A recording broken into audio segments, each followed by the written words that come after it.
The silence in the office was a living thing, a heavy blanket that had suddenly smothered the gentle clatter of keyboards and the low hum of the air conditioning. Every head was turned, every pair of eyes fixed on the entrance to their floor. They weren't looking at a vice president or a delivery person. They were looking at two men who seemed to have been carved from shadow and granite. Dressed in suits so dark they absorbed the fluorescent office lighting, they stood like twin monoliths, their presence sucking the very air from the room. One of them, the one on the left, spoke.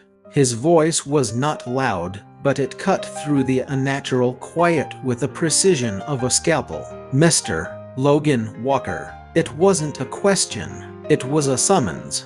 From across the sea of cubicles, Logan felt a tremor of pure, unadulterated dread snake its way up his spine, turning his blood to icy slush. This was not about the quarterly reports. This was not about his boss Eurostrade's latest catastrophic idea. This was something else entirely. Something big and something that was, inexplicably, for him. Let's rewind to just a few hours earlier, when the world was still making a reasonable amount of sense. The digital clock on Logan Walker Eurostrade's computer screen was not merely a tool for telling time, it was a cruel, relentless tyrant, a tiny digital overlord flashing its judgment in glowing red numerals. 7:59 and 41 seconds. Each tick was a small, mocking laugh at his expense. 42 seconds. Logan took a desperate, scalding gulp of coffee, the liquid a familiar cocktail of bitter resignation with a faint, chemical suggestion of hazelnut. He tried to convince himself it was a luxury. In reality, it was brewed in the communal office machine, a device whose output was only marginally less corrosive than battery acid. But it possessed one singular, redeeming quality: it was free. And in Logan Eurostrade's relentless, soul-crushing march toward his ultimate goal, free was the only currency that truly held any value. That goal had a name, a mantra he repeated to himself in the darkest hours of the workday: the page and pension.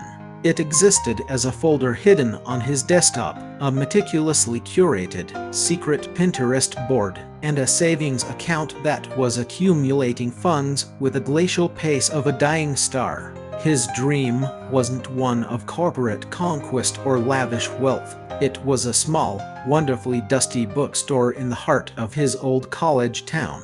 He could picture it with perfect clarity: the threadbare, impossibly comfortable armchairs, the faint, sweet smell of aging paper, and the resident orange cat, perpetually asleep in a patch of sunlight. He even had the location picked out: the old Medich building, its ground floor a vast, empty space that he knew, with an unshakable certainty, would be the perfect home for a small art gallery. The building was for sale, and its current owner, a man operating on what Logan could only assume was sheer pity, was holding it for him. It was a promise Logan had to renew every 6 months with a carefully worded email that was equal parts desperate and hopeful. To finance this humble, quiet dream, Logan had effectively sold his soul. Or, to be more precise, he leased out the most competent 40-plus hours of his week to Weinstein Holdings. More specifically, he had leased them to one Mr. James Weinstein. James was a 30-year-old alpha and the walking, breathing embodiment of the term persona. Living proof that one could build a lucrative and successful career path on the foundation of being born into the right family with absolutely none of the accompanying talent. Logan Walker, a 28-year-old Omega, was his executive assistant. This job title was a masterpiece of corporate understatement. It was akin to saying a single, overworked beaver was assisting with a biblical flood. Logan didn't Eurostrade T just assist James, he was Jamser Eurostrade's external brain. He thought for James. He composed emails and reports for James. He meticulously color-coded the thoughts he had for James into simple, digestible, single-click deliverables. And, most critically, he dedicated a significant portion of his time to preventing James from forwarding transparently obvious phishing scams to the entire Compania Euros, a battle he lost, on average, once every quarter. Morning, Logan. Sarah, a kindly beater from the accounting department, breezed past his desk. Big day ahead.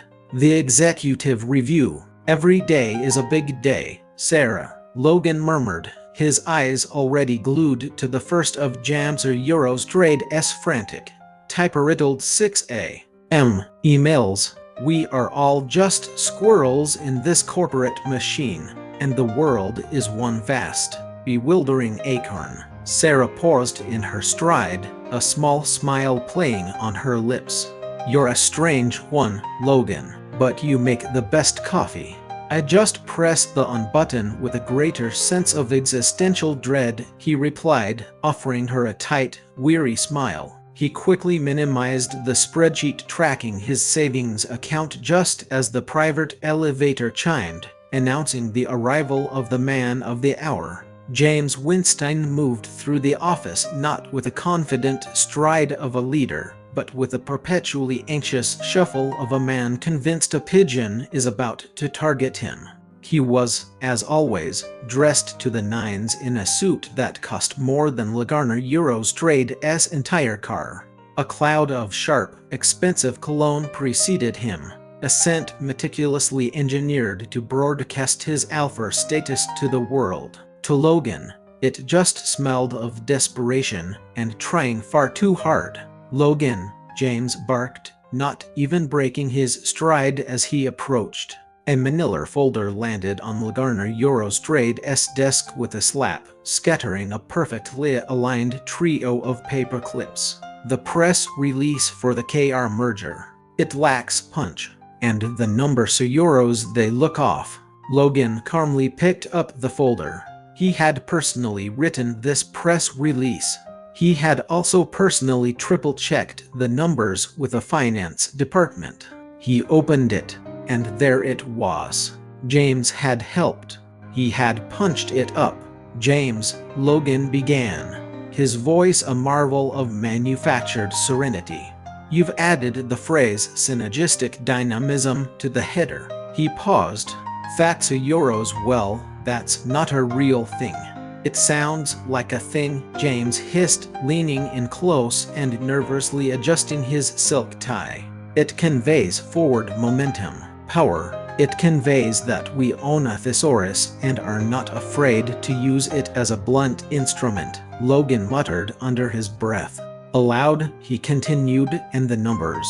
Yes, you are correct. They do look weird. It appears you have accidentally added an extra zero to our projected quarterly losses, which is, euros a felony.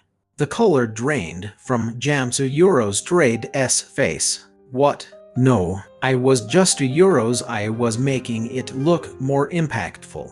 Well, it is certainly impactful now. I'll fix it. Logan was already at his keyboard, deleting the nonsensical buzzword and correcting the catastrophic, prison-worthy typo. Your 10 a.m. is the executive review. Your 11:30 is with the legal team. Your lunch has been cancelled because you double-booked yourself. So our Eurostrade V had a protein-based, beige-colored smoothie delivered to the office.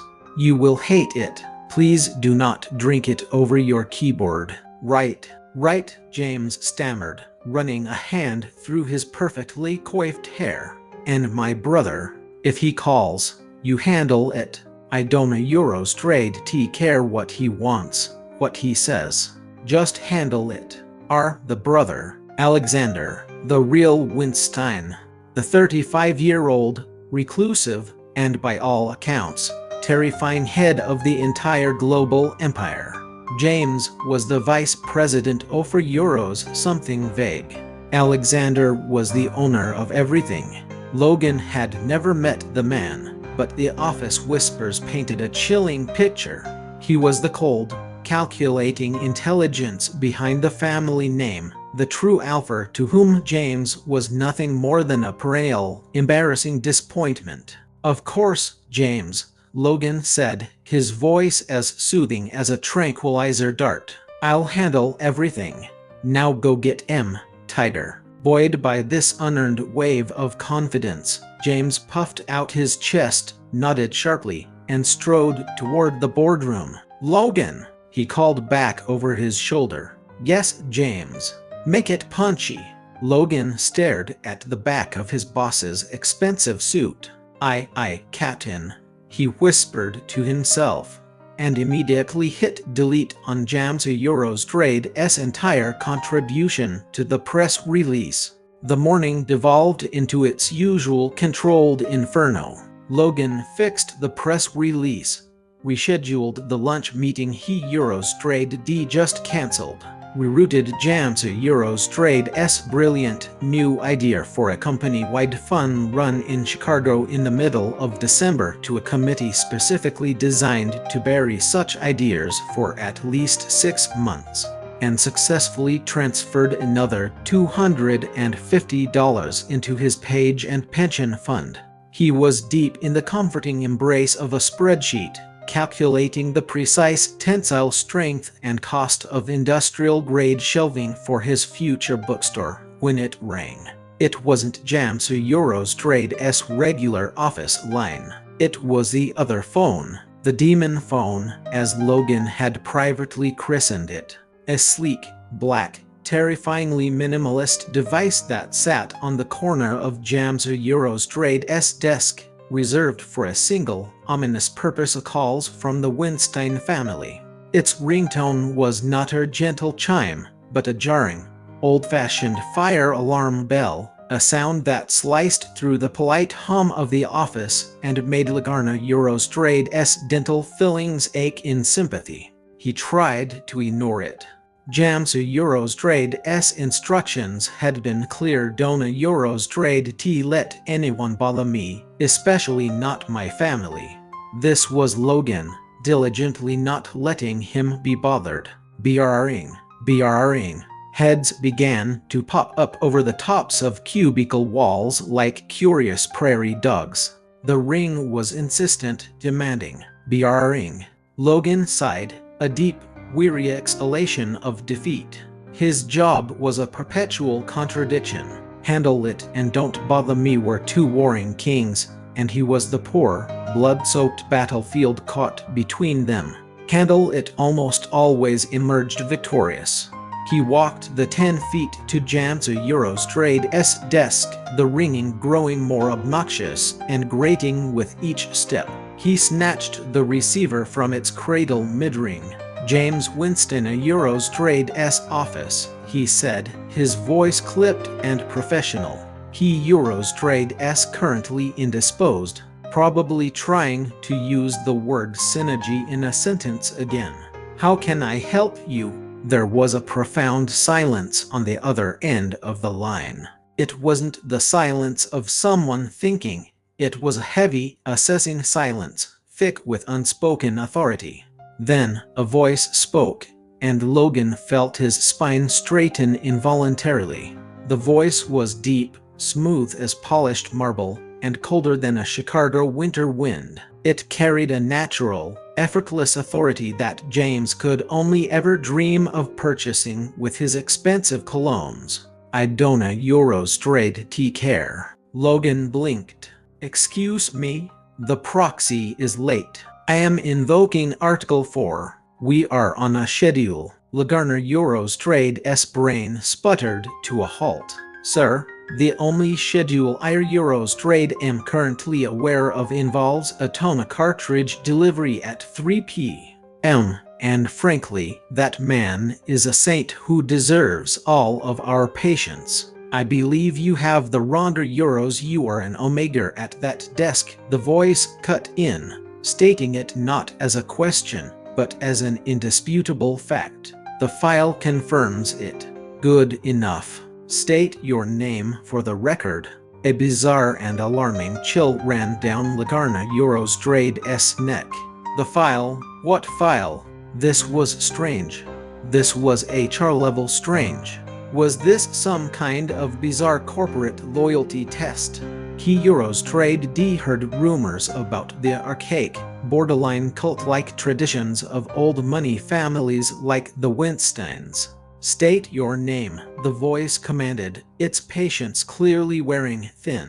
Logan Walker. Logan Walker. By the authority vested in me by the Winstein family charter, I hereby propose this binding union. Do you accept? Lagarna Eurostrade's brain officially shut down, displaying the blue screen of death. He found himself staring intently at a dust bunny hiding under Jamsa Eurostrade's desk. His entire universe had suddenly narrowed to the sheer, unadulterated absurdity of the last 10 seconds.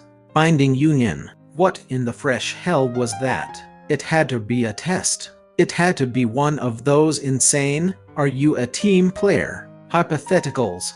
It was just like that question in his initial interview when Thayer Eurostrade asked him if he was a forklift. And he Eurostrade replied, "No, but I am willing to carry an unhealthy amount of emotional baggage for the team."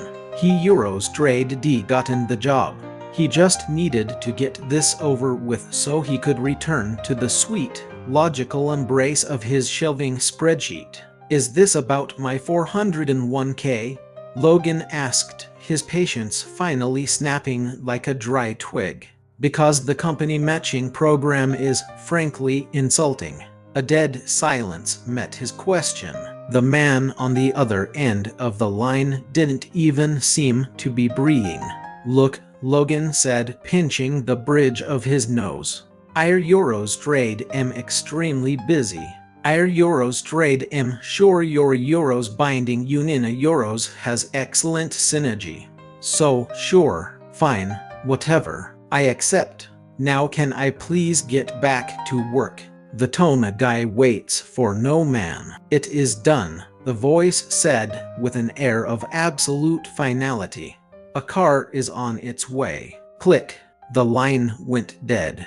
Logan stared at the receiver in his hand. Weirdest prank call ever. He placed the phone back in its cradle, shook his head to clear the lingering weirdness, and walked back to his desk. The entire bizarre conversation was already being mentally filed away under W for "Why is this my life?"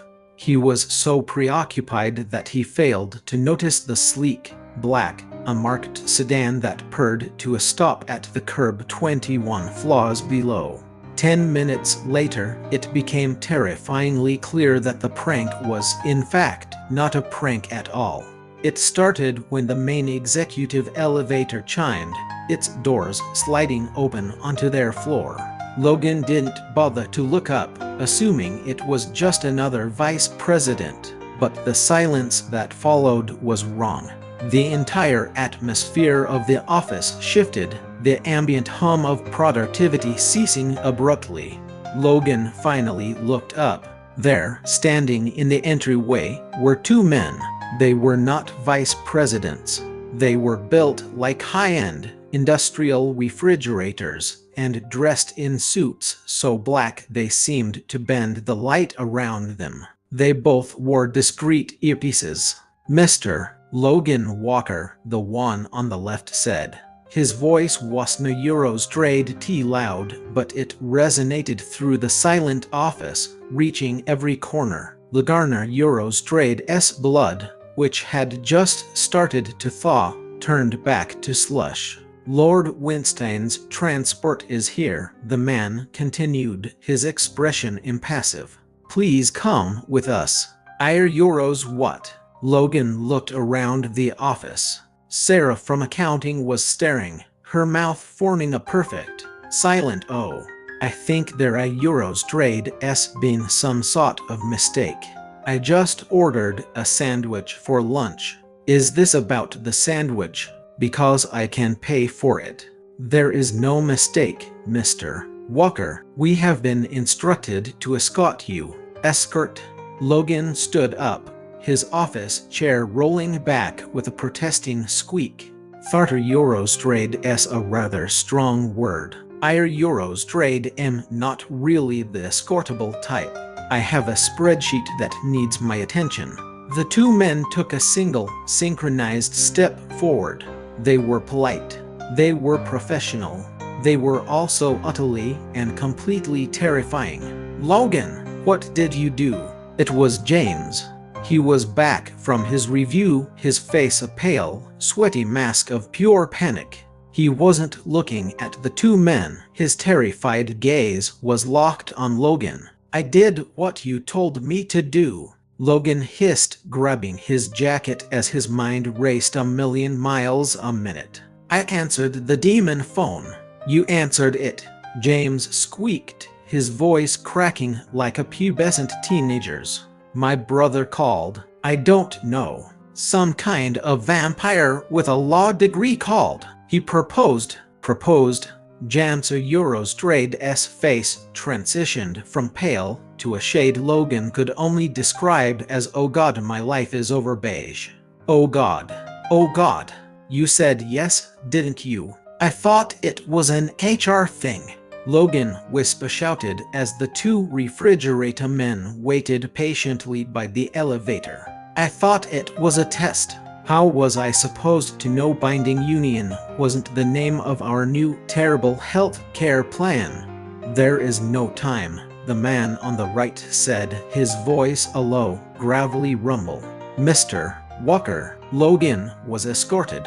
He was placed gently, but with an undeniable finality, into the back of a car that smelled of new leather, old money, and unspoken threats. The windows were tinted so dark he began to wonder if the sun still existed outside their hermetically sealed bubble. They drove. They never seemed to hit traffic. Logan became convinced they were simply driving over the other cars. He was trapped in a silent, high-speed, luxury-fueled panic attack. He wasn't being fired. He wasn't being sued. He was apparently being acquired. The car slid smoothly into a private underground garage and came to a halt.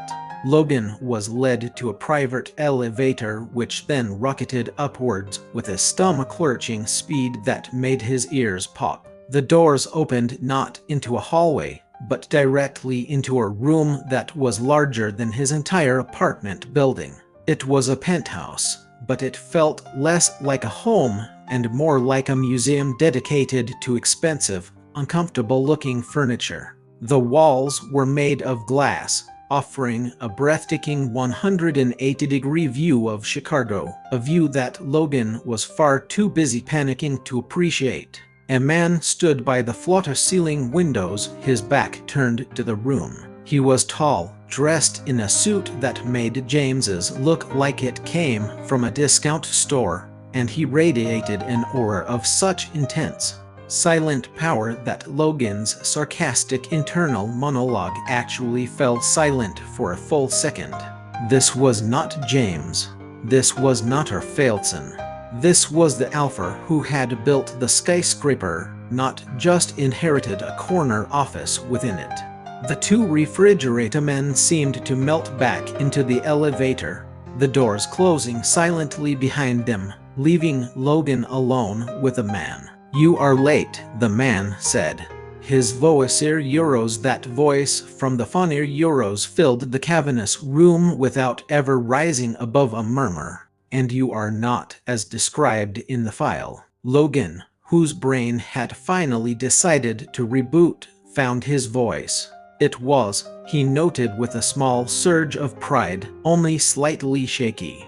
Look, Lord Winstein or Euros whatever. I'm sure this is a really great welcome to the team hazing ritual, but I'm just an assistant. I fix spreadsheets and I order beige smoothies. I think there has been a massive misunderstanding, possibly involving a dental plan. The man turned, and Logan's breath hitched in his throat. James was handsome in a generic, polished, probably was a frat boy kind of way. This man, Alexander Winstein, was something else entirely. He was 35, but he possessed the severe, timeless features of a Renaissance statue brought to life: dark hair, a strong, uncompromising jaw, and eyes so dark and intelligent they seemed to see right through Laguna Eurostrade's cheap blazer and into the 99-cent coffee he Eurostrade had for breakfast. He wasn't just handsome, he was profoundly intimidating.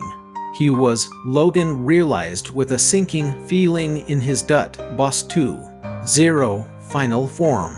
Alex's gaze swept over him, a cool, analytical assessment that traveled from Logan's slightly disheveled hair down to his scuffed work shoes.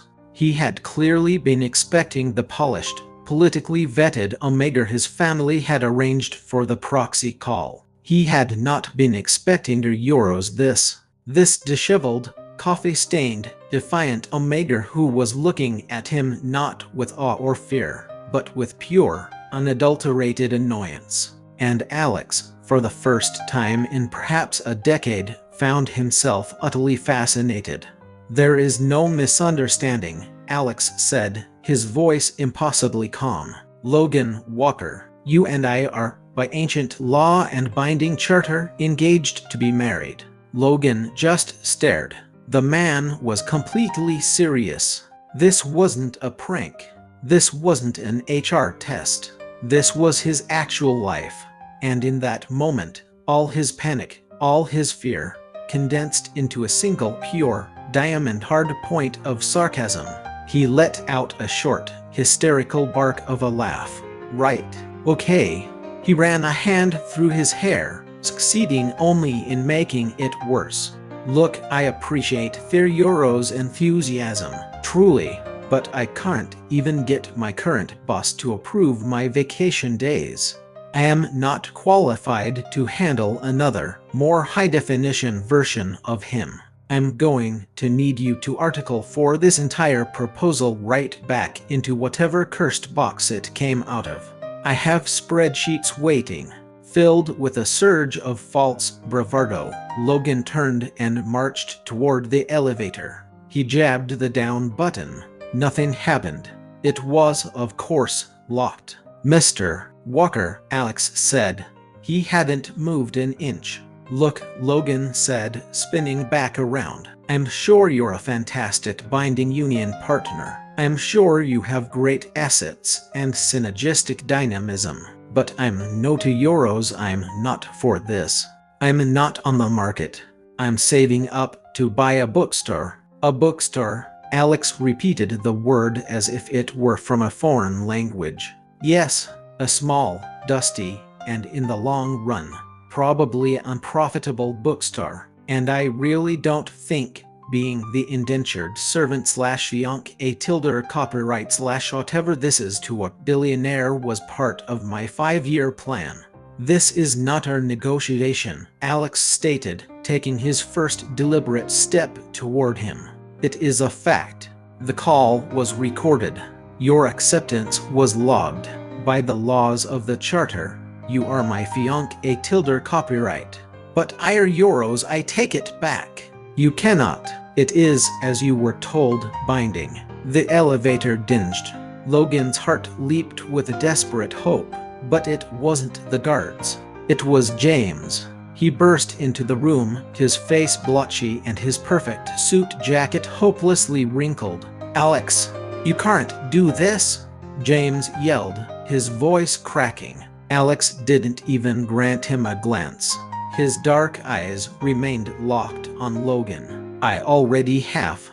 "Buter Euros how?" James stammered. "The proxy call." "Your incompetence continues to be staggering," Alex cut in, his voice pure ice. "You put your personal family line on your assistant's desk, the desk that was registered for the proxy call." James's face paled even further. "He's my assistant," he wailed. And then came the part that made Laguna Eurostrade's blood run cold. He Euros trade s my omater. He knows the system. Were Euros trade s going toward Euros to do the things? Logan just stared at his boss. My omater, not my employee, not my colleague, like a stapler, like a piece of office furniture. He knows the system. He is my fiancé tilde copyright, Alex said, his voice flat and final. You will find a new system. But the quarterly reports. James looked at Logan, his eyes wide with a pathetic, selfish panic. Logan, you can't leave me. IR Euros trade LAR Euros IR Euros trade LL double your vacation days. You told me I didn't have any vacation days, Logan snapped, the betrayal stinging more sharply than the sheer absurdity of the situation. We corner Euros we can start you with too. Just tell him you made a mistake. Logan looked at James, the man to whom he had dedicated 2 years of his life. The man who couldn't remember his own mother's birthday without a calendar alert that Logan himself had set up. And then he looked at Alex, the cold, terrifying man who had just legally shanghaied him via a prank phone call. One of them was a petulant, selfish child who saw him as a tool. The other Euros well, the other was a cold, terrifying alpha who also saw him as a tool, but at least he was a tool for a binding legal charter. It felt, marginally, like a promotion. I think, Logan said, his voice dangerously quiet. I'm going to stay with my fiancé tilde copyright. James's jaw dropped. Alexei Euros trade's eyebrow did not. But his eyes, for just a fraction of a second, lit up with something that looked terrifyingly like amusement. Good, Alex said.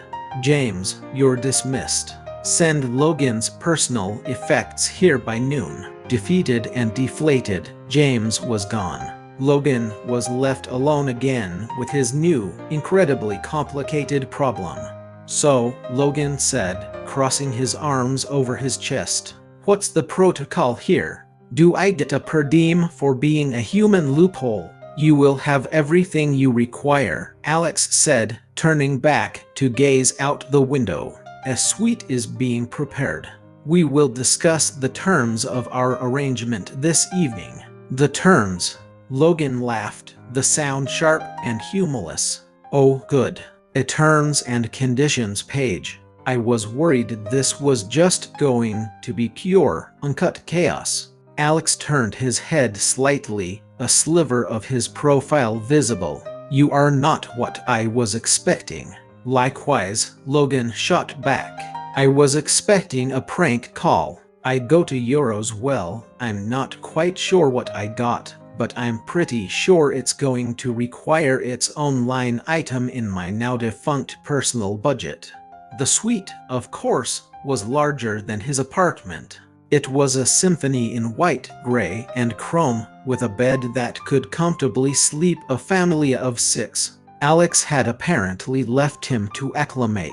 For Logan, acclimating involved finding the mini-fridge, discovering it was stocked only with $40 bottles of artisanal water, and promptly deciding this arrangement would not stand. He was a prisoner, yes, but he was a prisoner with a very specific set of skills, namely the ability to navigate complex corporate bureaucracies.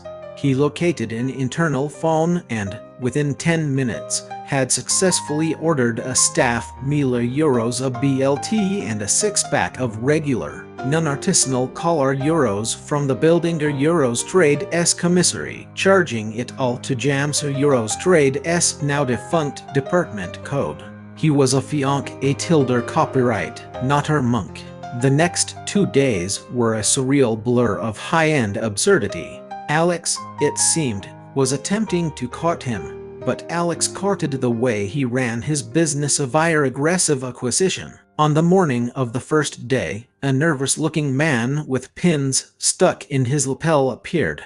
A tailor, sir. Lord Winstein has requested a full wardrobe for his fiancé tilde copyright. The The man whispered the words as if he were afraid Alex might materialize from the shadows and fire him for speaking too loudly. Logan, wearing the Hotel Eurostrade's fluffy white robe over his wrinkled office clothes, sighed. Great. Does it come in stressed-out assistant chic?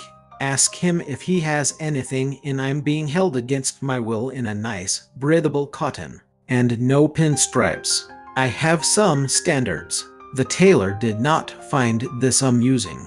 By noon, Logan was the reluctant owner of 6 identical, terrifyingly expensive gray suits. That afternoon, a velvet box was delivered from a jewelry store whose name Logan had only ever seen in glossy magazines. Inside was a diamond necklace so large and ostentatiously bright that Logan was genuinely concerned it might be radioactive. He sent it back to Alex's office on the other side of the penthouse, delivered by a bemused-looking housekeeper, with a handwritten note to thanks, but I'm not her magpie and this is probably heavier than my laptop. My cervical spine can't handle the new responsibility.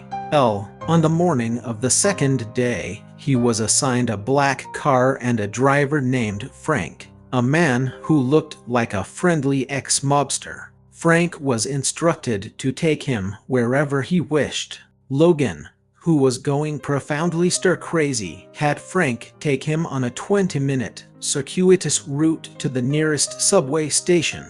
Look, Frank, Logan said, pressing a $20 bill into the man's hand. You seem like a nice guy, but I'm going to take the L. Eater Eurostrade's faster, and at least one of us should be a free man today.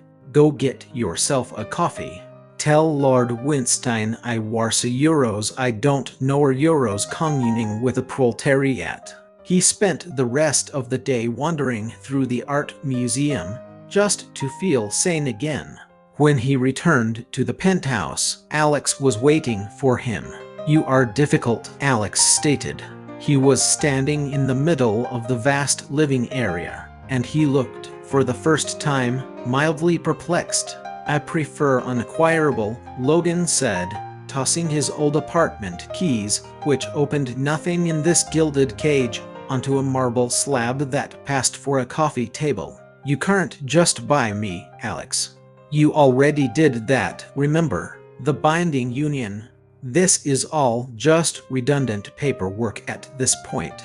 I am following the protocols of courtship, Alex said stiffly. You're following the How to Buy a Subsidiary handbook. It's not the same thing. I'm not a subsidiary, I'm a person.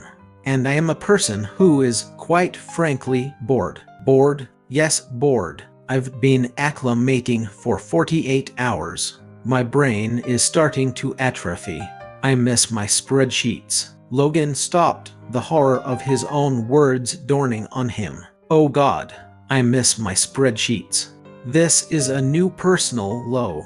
To his profound shock, a small, almost imperceptible smile quirked the corner of Alex's mouth. It vanished in an instant. Very well. If you are bored, you can accompany me tomorrow. Accompany you where? To another museum-like living room, to the office, Alex said.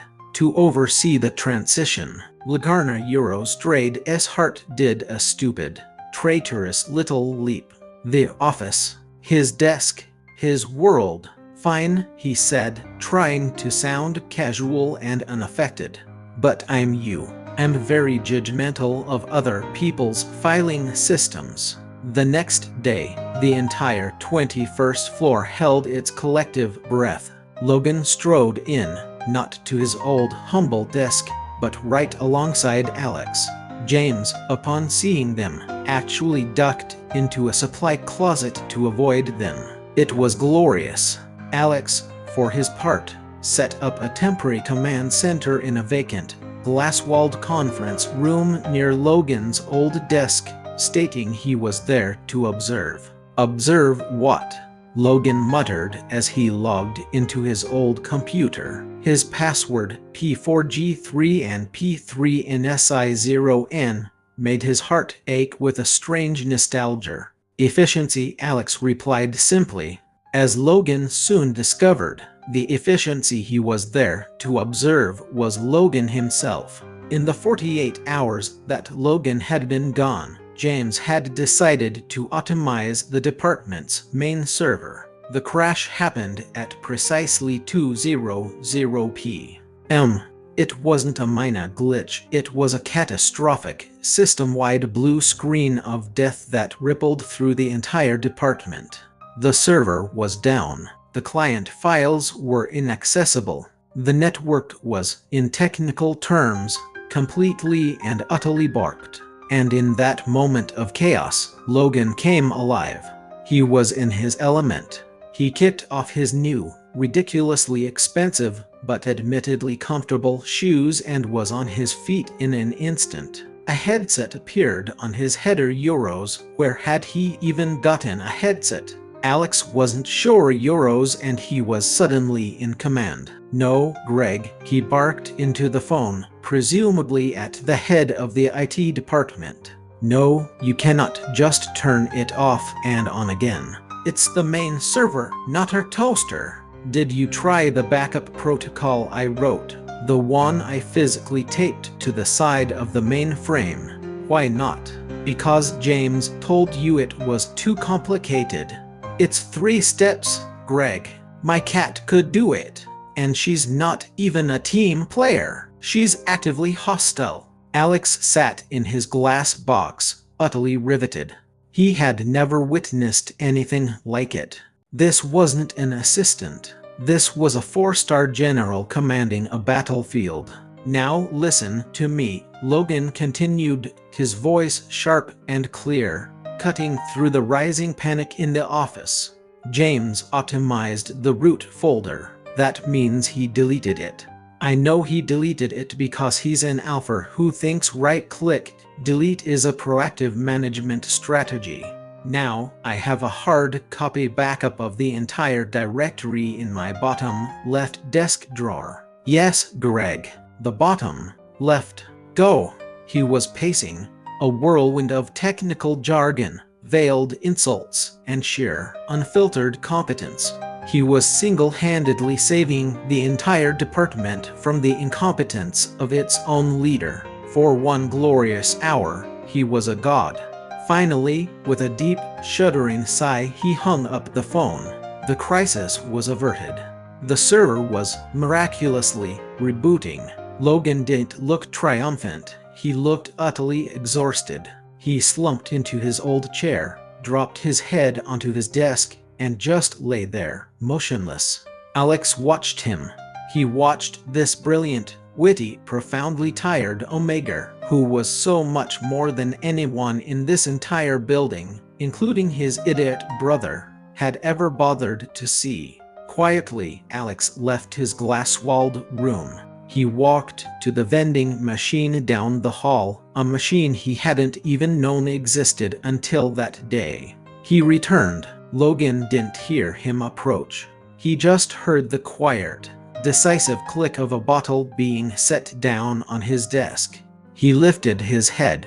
It was a bottle of very expensive, artisanal water. Next to it sat a small, crinkling bag of 99-cent chili cheese-flavored corn chips. Logan stared at them, confused.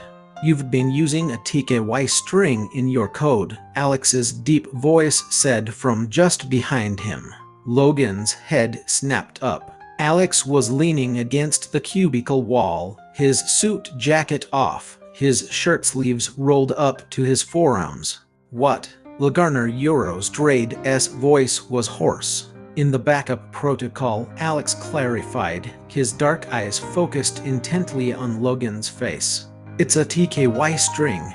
It should be TKX for that server model. They cross-wired the mainframe in 2019. He paused. James deleting a folder wouldn't have caused this level of cascade failure. He's an idiot, but €, this was sabotage. Someone used that vulnerability to attack the server. Farter Euros trade why your reboot took 20 minutes instead of 5. Logan was speechless. He stared at Alex, his brain, for the first time in his life, completely and utterly silent. Alex hadn't just been watching. He'd been reading the code, analyzing the failure, understanding. "How are Euros? How did you know that?" Logan finally whispered. Alex's gaze was steady, unwavering. "I read the installation report. You should, too." He pushed himself off the wall, a small, almost smile gracing his lips. "You're brilliant, Logan, but you are being criminally underutilized." With that, Alex turned and walked back to his conference room, leaving Logan alone with his expensive water, his 99-cent chips, and a new, terrifying, and altogether stupid feeling churning in his stomach. It wasn't annoyance. It wasn't fear. It was something else entirely. He was, for the very first time, completely and totally flustered. And that, he thought as he popped open the bag of chips, was a much, much bigger problem than being accidentally engaged to a billionaire. The day after the great server crash, Logan arrived at the office 5 minutes early, armed with his personal travel mug of passable home-brewed coffee and a freshly pressed, emotional armor-plated shirt. He was determined to treat yesterday's Euros Trade's events as a fluke, a bizarre aberration, a moment of corn-chip-fueled weakness. Alex Winstein was an alpha. He was the alpha. He was, by definition, Boss 2.0 Ultimate Edition. The fact that he had been competent and observant and correct about the TKX string didn't change the fundamental, unalterable facts of their arrangement. Logan was a legal technicality, a human Article 4, and he would conduct himself as such a professional, detached, and utterly, completely unflustered. His resolve lasted precisely until he rounded the corner to his desk. Alex was already there. He wasn't in the glass-walled conference room he'd commandeered. He was standing by Logan's cubicle, holding a stapler. "Morning," Logan said, his voice coming out tighter than he Euros Trade intended. Alex looked up. His dark eyes were, as always, impossible to read. "Walker," he said, holding up the cheap red stapler. "This is inefficient. It jams on every third staple. I have ordered you a new one." Logan stared at the offending office supply, a dozen jokes from his favorite movies dying on his lips. "War Euros, you ordered me a new stapler. So, what do you think of this absolutely chaotic turn of events?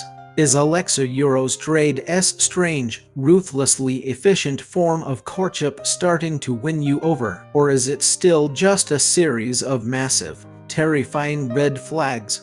Let us know your thoughts in the comments below. If you loved this story and want to see what happens next in this accidental engagement, please don't forget to hit that like button. And make sure you subscribe to our channel for more tales of unexpected love.